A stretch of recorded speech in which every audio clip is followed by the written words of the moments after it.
I know this person that was locked up for rape or attempted rape, but they don't have any physical evidence, but they still holding him without a bond. So can he possibly get a court-appointed attorney to get him off because they don't have any physical evidence to prove that he did these charges? Okay, Ken? That's a great question, and it goes on a couple of facets. One, can he possibly get a court-appointed attorney? The answer is yes, if he financially qualifies. There's some great public defenders in our circuit. I don't know where this is located, but I would trust a case of mine to theirs. When one of my family members, I think all too often people look and say, well, I'd rather have a paid attorney. Certainly I like for people to come in my office doors, but the Public Defender's Office has a lot of resources, a lot of experience, and I would encourage you to go down that route if you could.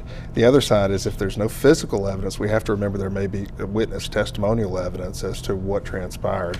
The lack of physical evidence alone may not mean the case goes away, but it certainly lessens the government's chances of trial. Okay. Well, what about their right to a bond, Ken?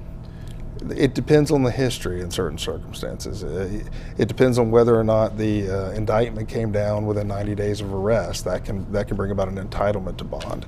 Typically what we're seeing is with lesser criminal histories that the people are getting access to reasonable bonds in this area.